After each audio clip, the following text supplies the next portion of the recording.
주님의 평강이 함께하기를 주 예수의 이름으로 축복해 드립니다. 성가의 찬양처럼 여러분이 항상 기뻐하라 하시는 이는 그리스도 예수 안에서 너희를 향하신 하나님의 뜻이니라. 아버지의 뜻이라면 내가 받아들이고 내 힘이 아니라 주님 공급하는 은혜와 생명과 힘으로 일어설 수 있는 기도의 사람, 말씀을 주야로 묵상하는 사람들 되어지기를 주 예수의 이름으로 축복해 드립니다. 오늘 나누고자 하는 말씀, 믿음의 선진들, 그들은 어떻게 살았을까? 형제가 형제를, 아버지가 자식을 죽는 데 내어준다, 주님 말씀했죠. 아프리카에서 복음을 전할 땐 장글 속에다가 라디오를 이게 비행기로 헬리콥터로 날아가면서 각 지역에 이렇게 라디오를 떨어뜨린다 그래요. 그래서 그 예수 그리스도를 믿는 사람 알고 싶으면 그 라디오 방송에서 주님의 복음을 전하고, 오늘 나무 꼭대기에 올라서 나무를 이렇게 흔들면 저 지역에 복음이 들어갔구나 라고 확인한다 그럽니다. 한 소년이 그 라디오 방송을 듣고 정말 내가 예수님을 영접하고 믿었어요.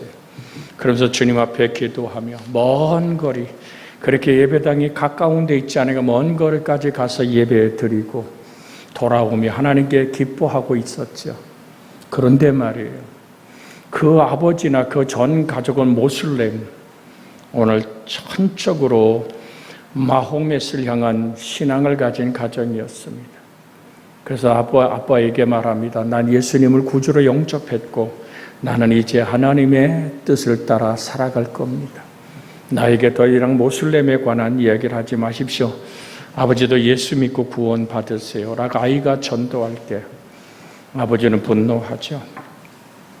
근데 어느 날 이제 주일날 하나님의 성전에 나가려고 하는데 아빠가 오늘 그 우유를 따라서 그릇에 이렇게 놓고 오늘 거기다 빵을 이렇게 놓고 먹으라 그럽니다. 이 아이는 당연히 이제는 집안에서도 하나님께 감사 기도를 하지요. 주님, 오늘도 식탁을 베풀어줘 감사합니다. 이렇게 기도하는데 그 집에 기르던 고양이가 기도하는 동안에 오늘 밥상 테이블에 올라와서 그 우유를 핥아 먹은 거예요. 근데 우유를 핥아 먹었는데 이 고양이가 갑자기 밑으로 뛰쳐 떨어지더니 피를 토하고 죽는 거예요. 우유를 먹고 아버지가 아들이 예수 믿는다는 이유 하나 때문에 그 우유에다가 극약을 탄 거죠.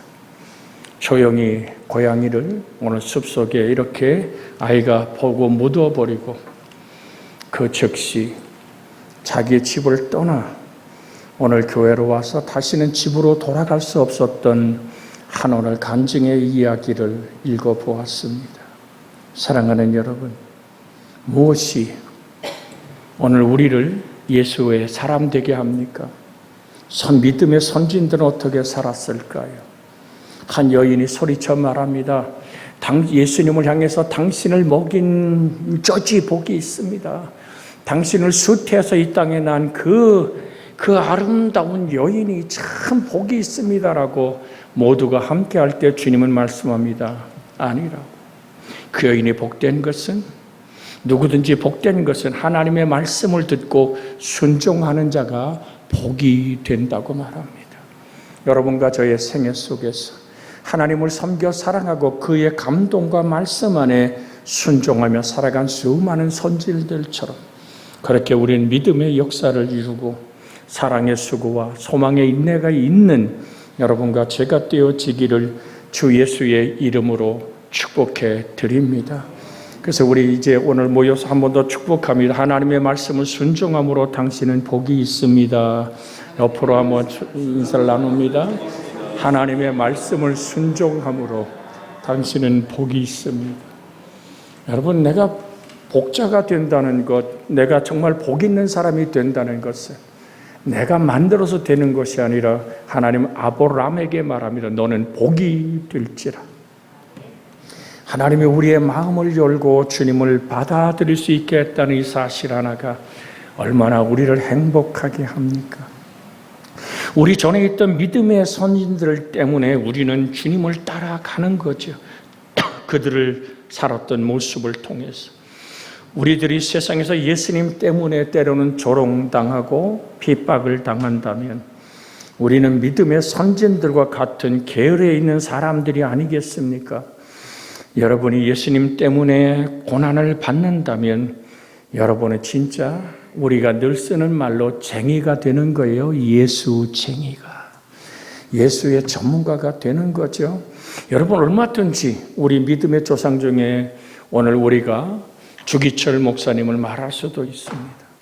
선영한 목사님을 말할 수도 있습니다. 모판 위를 걸으며 신앙을 절개를 지켰던 오종모라는 주기철 목사의 사모가 감옥에서 이제는 복수가 차고 더 이상 생명의 숨결이 이제 끊어질 것 같으니까 감옥에서 죽으면 더 나라가 소란할 것 같아 일제강점기에 주기철 목사님을 감옥에서 풀어놓습니다. 집에 왔지 문을 두드리는데 오종모라는 오늘 그 주기철 목사의 사모가 깜짝 놀라는 거예요. 오종모 사모는 오늘 주기철 목사의 오늘 첫 결혼했던 아이들을 낳았던 사모가 세상 뜨고 재혼해서 들어온 사모죠. 당신은 여기 있을 사람이 아니라고. 다시 감옥으로 돌아가라고. 눈물을 흘리며 무엇을 선정할 것인가? 나는 정말로 피곤하고 지쳐 집에서 지금은 다 오늘 다 병원이나 그 모든 것에서 이별하는 사람들이 더 많습니다마는 쉼으로 다가왔던 그에게 당신의 영원한 쉼은 예수 그리스도라고. 여보, 당신은 목사야. 민족의 어린 양으로서의 사명을 감당하라. 모판 위를 걷던 신앙의 그 절개는 어디 가냐고. 주기철 목사 그 길로 불편한 몸으로 감옥으로 돌아갑니다. 감옥문을 두드릴 때 결국 거기서 독살을 당하죠. 한 목사의 인생 속에서 선택을 할 때 무엇을 선택할 것인가? 오늘 사랑하는 여러분, 성경에 나오는 수많은 순교자들의 이야기도 있습니다. 예수님의 12 사도 중에 한 사람은 자기 욕심을 따라 세상으로 돌아가 버렸고 사도 요한은 자연사했지만 나머지 10사람은 오늘 순교를 했지요. 안드레는 이 X자에 묶여서 그렇게, 베드로는 거꾸로 십자가에 못 박히고 매달려, 어떤 이는 칼에 맞아, 야고보는 칼에 맞아서 최초로 야고보 사도는 순교하지 않습니까? 어떤 이는 돌에 맞고 어떤 이는 성전 꼭대기에서 밀어뜨려서 당해 죽임을 당합니다. 특별히 도마 같은 사람은 인도로 복음을 전하러 가서 이교도들에게 달구운 창으로 찔려서 그렇게 순교합니다. 그래서 히브리서에는 이렇게 말합니다. 히브리서 11장 36절에서 38절에 또 어떤 이들은 조롱과 채찍질 뿐 아니라 결박과 옥에 갇히는 시련도 받았으며 돌로 치는 곳과 톱으로 켜는 곳과 시험과 칼로 죽임을 당하고 양과 염소의 가죽을 입고 유리하여 궁핍과 환난과 학대를 받았으며, 그러면서 38절에 히브리서 11장 38절에 한번 같이 읽어볼까요? 이런 사람은 세상이 감당하지 못하느니라. 그들이 광야와 산과 동굴과 토굴에서 유리하였느니라. 우리는 정말 편안하게 예수 믿잖아요. 누가 예수 믿는 것 때문에 잡아 죽입니까? 감옥을 보냅니까? 때로는 오늘 가까운 데서 예수 믿는다고 여러분 요즘은 조롱도 안 해요. 그러니까 너는 너고 나는 나처럼 한 오늘 아파트에 살아도 이웃이 누가 사는지 서로 인사 나누지 않는 아주 그렇게 메마른 삶 속에 우린 살아갑니다. 그러나 드립니다. 우리의 믿음의 선진들을 바라볼 때 이렇게 순교한 12 사도뿐만을 바라봐야 될까요? 저는 성경에 나오는 믿음의 선진 중에 12의 혈루병 앓았던 여인의 이야기가 그에게 구원을 선포한 하나님의 말씀을 한번 우리는 생각해 보자는 얘기죠. 왜? 우리와 가까운 이야기니까. 병들었어요. 의사에게 가봐도 치료되지 않아요. 계속 몸에는 피가 흐르고 있어요. 그 당시에 사람들은 피냄새가 나면 정말 하나님께 저주받은 자라서 그를 만지기만 해도 부정되어서 오늘 하루 종일 그렇게 밖에 있어야 되고 하나님께 오늘 또 다른 예물을 드려야 되는 시대가 아닙니까? 12년 동안 여러분이 피를 흘리고 살았다면 어떨까요? 그런데 들려오는 소식이 있습니다. 예수 그리스도, 그가 죽은 나사로를 살려내고 그에게 다가가면 나도 치료받겠지. 한 문둥병자가 치료받은 이야기가 들려옵니다. 주께서 원하시면 저를 깨끗게 할 수 있나이다라고 마태복음 8장에 시작되면서 말할 때 주는 그 문둥병자의 환처에 손을 대고 뭐라 그럽니까? 내가 원하노니 깨끗함을 받으라. 할렐루야. 내가 원하노니 깨끗함을 받으라 할 때 문둥병이 살결이 휘어졌다는 얘기죠. 그 얘기를 들은 여인은 나는 예수님 앞에 당당하게 나갈 수 없는 사람들이 손가락질하는 여인이지만 내가 예수님의 옷자락만 만져도 내가 치료될 거야. 내가 나음을 얻을 거야. 그렇게 예수님의 이름을 되뇌어 부르고 그렇게 계속 생각하며 무리를 헤쳐 주님께 다가가는 그의 묵상이. 여러분, 묵상이 그렇게 대단한 건 아니거든요. 악인의 길을 쫓지 않고 죄인의 길에 서지 않고 오만한 자의 자리에 앉지 않는 오직 여호와 율법을 모하여 즐거워하여 그 율법을 주야로 묵상하는 할렐루야. 그에게 말씀의 시냇물이 흐르기 시작합니다. 그에게 하나님의 가꾸심에 잎이 마르지 않고 씨를 쫓아 과실을 맺고 그 하는 일이 다 형통하게 하신 하나님의 말씀을 아무리 12년 동안 하혈을 하고 피를 쏟은 여인이라 할지라도 그 속에 기억된 어려서부터 들었던 하나님의 말씀이 바로 그분이 메시아야. 그분의 옷자락을 만지리라. 쏟아지는 눈물, 모든 무리에게 피냄새가 난다고 할지 몰라도 많은 무리가 웅성웅성 지나갈 때에 무리를 헤치고 가서 예수님의 옷자락을 만집니다. 그런데요, 몸에 놀라운 일들이 일어나기 시작하잖아요. 늘 흘렀던 찝찝하게 흘렀던 피가 멈춘 걸 자기 몸으로 압니다. 세상에 그 치료받은 자의 감사와 이제 몰래 내가 평생 숨어서 주를 믿으리라, 주님을 사랑하리라라고 무리를 빠져나가며 주님을 또 돌아보고 또 돌아보는 순간에 목소리가 들려옵니다. 주님의 목소리가 누가 내 옷을 만졌느냐. 마치 무엇인가를 몰래 훔치다가 들긴 여인처럼 그대로 멈춰 섭니다. 내가 만졌는데. 제자들과 예수님 사이에서 이야기가 왕성왕성 들립니다. 아니, 사람들이 이렇게 많은데 말이에요. 밀고 땡기잖아요. 지금도 제가 예수님 옷자락을 만지고 있잖아요. 여러분, 여기서 중요한 겁니다. 믿음이 뭡니까? 믿음은 들음에서 나고 들음은 그리스도의 말씀으로 말미암습니다.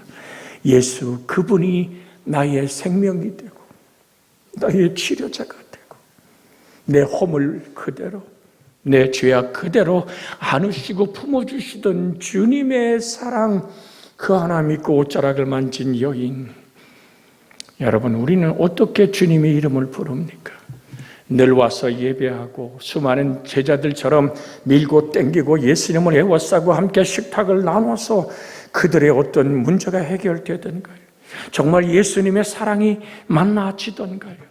오늘 사랑하는 여러분, 믿음의 선진들이 살았던 그 모습, 우린 여인의 모습처럼 내가 예수 이름을 부를 때 주님은 응답하실 거야.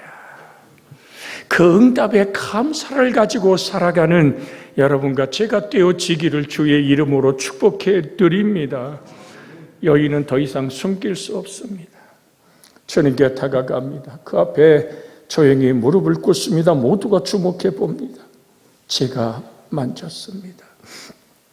제 몸속으로 예수님의 능력이 흘러 들어왔습니다. 나는 12년 동안 피 흘리던 정말 율법에 의하면 부정된 여자입니다. 무리들과 부딪혀 저들이 나를 돌 때려 죽여도 나는 율법으로 말할 수 없는 사람입니다. 그러나 제가 예수님 옷자락만 만져도 낫겠다는 가슴 뜨거운 믿음으로 손을 내밀어 옷자락을 만졌습니다. 참, 주님은 그 여인에게 뭐라고 선포합니까? 딸아, 안심하라. 내가 구원을 받았느니라. 치료함으로 끝나는 것이 아니라 구원받았다는 얘기는 뭡니까? 너는 내 안에 살고 나는 네 안에 살자. 여러분, 금방 우리는 같이 나눴던 예배 전에 오늘 한 방송에서 믿음이라는 것은 하나님 앞에 올바른 자세라는 한 목사의 설교가 오늘 들려왔지요. 우리는 어떤 자세일까요? 영접하여 그 이름을 믿는 하나님의 자녀로서의 여러분이 믿음의 선진이, 정말 여러분이 여러분의 가정의 믿음의 모범이 되어지는 은혜가 있기를 주 예수의 이름으로 축복해 드립니다. 여러분, 사도행전 21장 13절에 보면 바울이 대답하되 여러분이 어찌하여 울며 내 마음을 상하게 하느냐. 우리 그 다음에 한번 같이 읽을까요? 나는 주 예수의 이름을 위하여 결박을 당할 뿐 아니라 예루살렘에 죽을 것도 각오하여. 여러분, 이게 신세 갚는 얘기가 아니에요. 예수님을 만난 바울 안에는 마치 천국, 하나님의 통치와 다스림이 시작된 거예요. 남의 밭을 갈다가 거기에 정말 보배로운 항아리를 발견한 사람이 집에 가서 자기 모든 재산을 다 팔아서, 우리 찬송도 있잖아요. 뭐 냉장고도 팔고 뭐도 팔고 이렇게 하면서 그 밭을 샀다라는 춤을 추며 부르는 아이들의 오늘 찬송 같습니다만 들으십시오. 바울이라는 인생의 텃밭에 가장 보배롭고 가장 누구와도 바꿀 수 없는 예수, 그래서 사나 죽은 아내 몸에서 그리스도 예수가 존귀케 되기 원했던 바울은 아버지가 주신 말씀 하나에 순종하며 로마까지 가야 됩니다. 아그리빠가 뭐라고 얘기합니까? 저가 가이사에게 재판받기를 원하지 않았더라면 차라리 풀어놓아 줄 뻔했다라고 말합니다. 여러분, 그 길이 어떤 길입니까? 유라굴로 광풍에 풍랑을 헤치고 갔던 그 길 아닙니까? 열흘 동안 해가 뜨지 않고 바다에서 출렁거리는 뱃속에서 온갖 모든 사람들이 배에 탄 모든 것들을 다 바다에 던지고 목숨 하나 죽음의 마지막 숨결을 몰았을 때 바울은 안심하라고 말합니다. 내가 가이사 로마 황제 앞에서 예수 그리스도를 증언해야 될 사명이 있기에, 그래서 드립니다. 이 사명의 길을 가는 그 길에 모든 예언자들이, 성경에 감동한 사람들이 얘기합니다. 당신 예루살렘에 가면 죽어.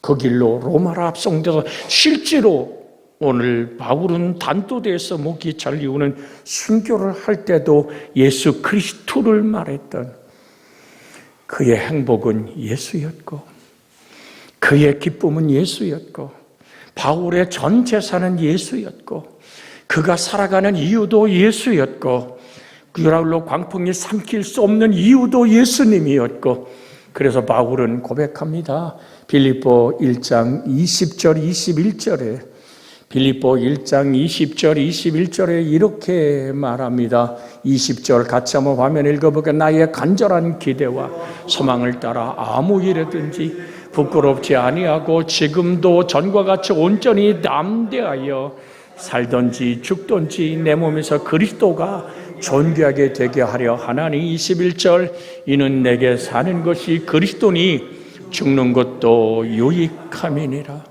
오늘 사랑하는 여러분, 진정 여러분과 제가 여러분 안에 사는 정말 보배로우신 예수, 그 기쁨으로 살아낼 수 있는 하나님의 은혜와 평강이 있어지기를 주 예수의 이름으로 축복해 드립니다. 사도행전 12장 1절로 4절에 가면 그때 헤로드 왕이 손을 들어 교회 중에 몇 사람을 해하려고 하여 요한의 형제 야고보를 칼로 죽이니 유대인들이 이 일을 기뻐하는 것을 보고 베드로도 잡으려 할새 때는 무교절 기간이라 잡음에 오게 가두어 군인 4씩인 4패에 맡겨 지키고 6월절 후에 백성 앞에 끌어내고자 하더라. 환난과 박해는 그렇게 시작이 됩니다. 베드로와 야고보와 요한, 그는 늘 변화산에도 있었고 예수님이 겟세마네 언덕의 기도 속에도 있었고, 이들은 이미 자기가 얘기하지 않았습니까? 내가 마시는 잔을 내가 마시겠냐? 그랬더니 마시겠습니다. 당신의 나라에서 나는 하나는 우편 하나는 좌편에 얘기를 할 때 그것은 아버지가 줄 것이라. 그래서 야고보 사도가 제일 먼저 그렇게 오늘 순교의 칼에 하나님의 영광스러운 나라로 떠나가는 그 놀라운 축복의 순간을 맞이합니다. 아까 읽었던 말씀처럼 몸은 죽여도 영혼은 능히 죽이지 못하는 자를 두려워하지 말고 오직 몸과 영혼을 능히 지옥에 멸하실 수 있는 이를 두려워하라. 생명의 부활로 일어나지 못하는 심판의 부활로 일어난 모든 이들이 영원 무궁한 부활체 그대로 지옥불에 던지워진다며 억센 슬픔과 정말로 그렇게 비통한 눈물이 있는 그 불이 탈 때마다 그것을 영원히 느끼는 저 지옥은 분명하게 있습니다. 여러분, 우리가 예수 믿는 이유가 뭐예요? 이 땅을 이변하는 날, 저 천국에 넉넉히 들어가는 구원의 노래를 부르는 이유가 분명하게 예수 안에 있기에, 그래서 바울이 외칩니다. 주 예수를 믿으라. 그 다음에 뭐죠? 그리하면 너와 내 집이 구원을 얻으리라. 여러분, 우리 이 땅 7, 80인생이 전부가 아니잖아요. 땅은 심에 있는 채소와 과일나무를 내라고 하신 말씀은 지금 봄, 여름, 가을, 겨울을 걸쳐서 끝없이 우음이 돋고 끝없이 싹이 나고 끝없이 꽃이 피고 또다시 갈아엎으면 또다시 열매를 맺는 그 말씀은 살아서 지금도 온 우주를 가꾸고 역사하지 않습니까? 저는 여러분에게 드립니다. 마태복음 16장 24절로 25절에 이에 예수께서 제자들에게 이르시되 누구든지 나를 따라오려거든 어떡하라고요? 자기를 부인하고 자기 십자가를 지고 나를 따를 것이니라. 25절 누구든지 제 목숨을 구원하고자 하면 잃을 것이요 누구든지 나를 위하여 제 목숨을 잃으면 얻으리라. 좀 어려운 얘기죠. 뭐냐면 우리에게 생명을 주신 분도 하나님, 이 땅에 보내신 분도 하나님, 생명을 거두는 분도 하나님인데 오늘 육신의 생명을 유지하고 구하려고 영원한 생명을 포기하지 말라는 말씀입니다. 우린 영생의 사람입니다. 우린 영원히 하나님께 영광을 위해 지음받은 복의 사람들임을 잊지 않기를 주의 이름으로 부탁을 드립니다. 오늘 그래서 계시록 2장 13절에 보면 내가 어디에 사는지를 내가 아노니 거기는 사단의 권자가 있는 데라. 내가 내 이름을 굳게 잡아서 내 청성된 종인 안디바가 너희 가운데 곧 사단이 사는 곳에서 죽임을 당할 때에도, 그 다음 읽어볼까요? 나를 믿는 믿음을 저버리지 아니하였도다. 여러분, 이것이 믿음의 선진들을 따르는 길입니다. 나를 믿는 믿음을 저버리지 아니하였도다. 할렐루야. 정말 여러분, 우리 한번 같이 한번 또 읽습니다. 나를 믿는 믿음을 저버리지 아니하였도다. 제가 저번 주에도 여러분에게 들려드린 말씀이 있습니다. 순교자들의 역경과 고난 속에 남긴 글입니다. 다시 한번 들려드리는 오 주여, 내가 이런 고난을 받는 특권을 갖는다니요. 하나님, 어떻게 나에게 이런 고난의 축복을 주십니까? 이것은 믿음의 대선배들만 가질 수 있는 고난이었는데 어찌 나 같은 사람에게 이런 축복을 주시는 것입니까? 여러분, 똑같은 고난과 예수 믿는 환난을 당할 때 하나님 나한테 왜 이래요?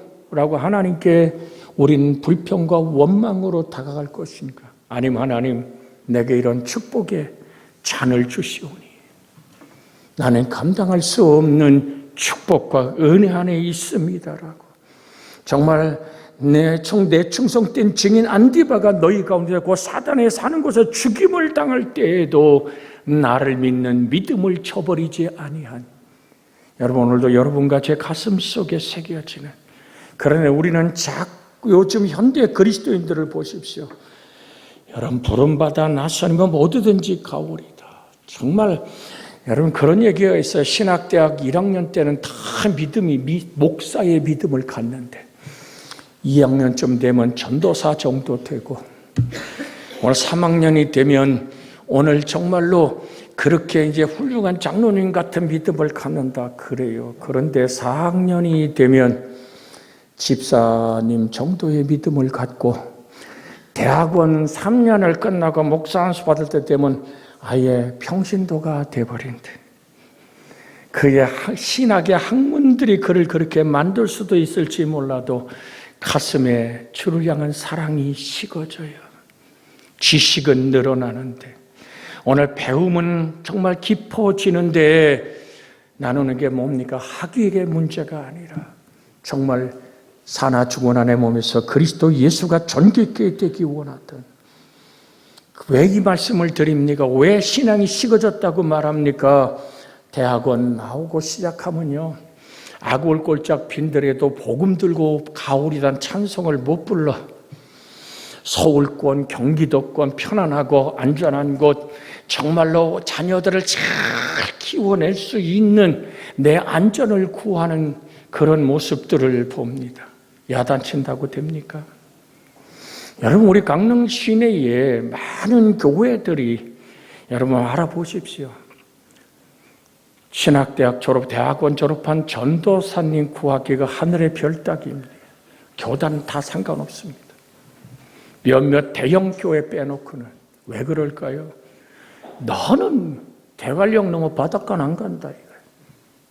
여러분 지금 우리 교단도 섬이고 정말 힘들은, 정말 한두 명 할아버지 할머니들이 예배당을 지키는 그곳 빈 교회들이 있습니다. 누구도 추천하지도 않고 가지도 않는. 오늘 사랑하는 여러분, 이렇게 설교하는 목사에게 그런 상황이 주어진다면 과연 순종할 것인가? 라는 의문을 제게 붙여봅니다. 그래서 여러분의 목사는 기도합니다. 하나님, 주어진 사명이라면 기꺼이 아멘하고 다가갈 수 있는 힘을 달라고 기도합니다. 여러분 실제로는 편안하게만 믿으려고 합니다. 또 자존심이, 이 땅의 모든 사람들의 자존심이 왕입니다. 조금만 자존심이 상하면 안 한다고 소리칩니다. 나를 인격적으로 모독받았다고 욕합니다. 화내고 돌아서는 현실을 우리는 볼 수 있습니다. 오늘 사랑하는 여러분, 우린 주 예수님 앞에 진정 조용히 무릎을 꿇고 그 멍에를 메고 배워 마음의 쉼의 평화가 있는 여러분과 제가 되어지기를 주 예수의 이름으로 축복해 드립니다.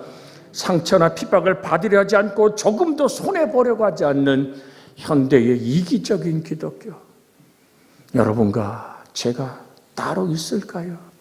우리 또한 헌신과 선교와 그 희생의 선진들의 삶, 믿음을 되뇌이며 옷자락을 만진 여인처럼, 백부장처럼 우리 집에 50을 감당할 수가 없어요. 말씀만 하옵소서. 내 집에서 있는 그 종이 노예입니다. 노예는 이름이 없습니다. 백부장이 마음대로 처리할 수 있는 생명마저 그 존귀하지 않은 그 중풍병을 고쳐보려고 주님께 사람을 보냈던 백부장, 말씀만 하옵소서.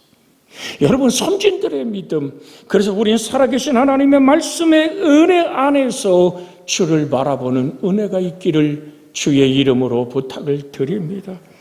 여러분 사도행전 7장 54절에서 오늘 보면은 그들이 이 말을 듣고 마음에 찔려 그를 향하여 이를 갈거늘 스데반이 성령 충만에 하늘으로 주목하여 하나님의 영광감인 예수께서 하나님 우편에 서신 것을 보고 말하되, 우리 한번 56절 읽어볼까요? 말하되 보라 하늘이 열리고 인자가 하나님 우편에 서신 것을 보노라 한대.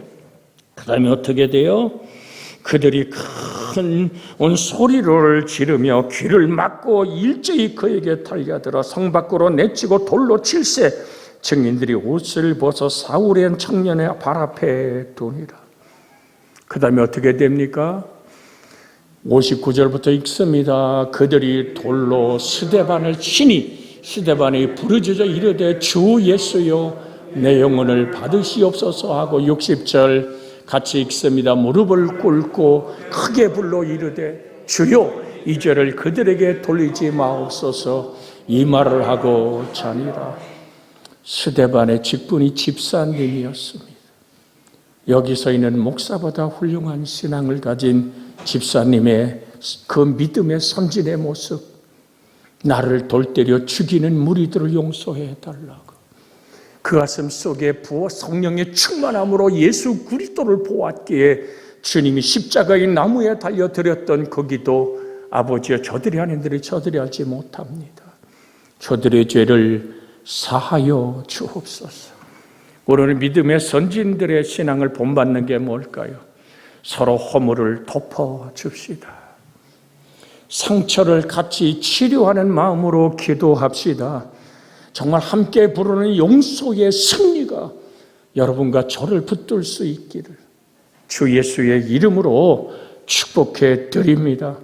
이 땅에 가장 힘 있는 강한 능력은 용서입니다. 사랑으로 다가온 허물을 덮어주고 싸매주고 비판하고 내가 재판장이 돼서 누군가를 심판하는 것이 아니라 용서와 사랑으로 우리 선진들의 믿음을 따라가는. 그런데 그 다음 절에 뭐라고 얘기합니까? 오늘 이 말을 하고 자니라. 그 다음에 뭐라고 성경에 써 있습니까? 사울은 그가 죽임당함을 마땅히 여기더라. 여러분, 이 말씀을 우리가 읽지 않았지요. 사울은, 옷을 맡았던 사울은 그가 죽임당함을 마땅히 여기더라. 그러나 이 스데반의 기도를 들으신 하나님은 사울을 붙들어 바울로 쓰임받는 역사를 일으킵니다. 용서는 능력으로 새로운 열매로 나타나는 줄로 믿습니다. 우리가 합심해서 주님, 내게 믿음이 내 가정에 내가 선진이 되게 하시고 내가 믿는 믿음을 보고 내 자녀들이 내 이웃들이 예수를 만나게 해 주옵소서라. 합심하여 기도합니다. 아픈 곳에 손을 얹고 가슴앓이에 손을 얹을 때 주님이 치료와 회복을 베풀어 주십니다. 주여! 살아계신 아버지 하나님, 오늘도 우리는 믿음의 선진, 옷자락을 만진 여인처럼 백부장처럼 우린 그렇게 아버지 안에 12살 먹은 딸을 아버지 회당장 야이로처럼 그렇게 하나님, 우리는 대단한 믿음은 아니지만 선교자의 신앙은 아니지만 주님이여 주의 말씀을 그대로 믿고 모든 것을 내려놓고 주님께 의탁하는 신앙에 믿음의 본을 보이며 은혜의 길을 걸어가는 하나님의 사람, 능력의 사람이 되기를 원합니다. 우리 속에 용서의 사랑이 파도치기를 원합니다. 하나님의 능력으로, 하나님의 생명과 사랑으로 하나님 복 주시고 은혜 주시고 하나님의 평강과 능력으로 우리의 걸음걸음을 인도하여 주시기를 원합니다. 오 사랑의 하나님, 주의 평강으로 주의 능한 손으로 우리의 걸음걸음을 인도하여 주시옵고 우리가 예수 앞에 무릎을 꿇고 기도하는 우리 아픔을 치료하여 주시옵소서. 영혼과 육체와 삶의 강건함을 내리어 주시옵소서. 진리의 자유의 성령이여 이 시간 임하사 우리를 자유케 하여 주옵소서.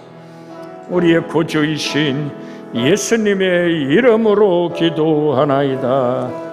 아멘.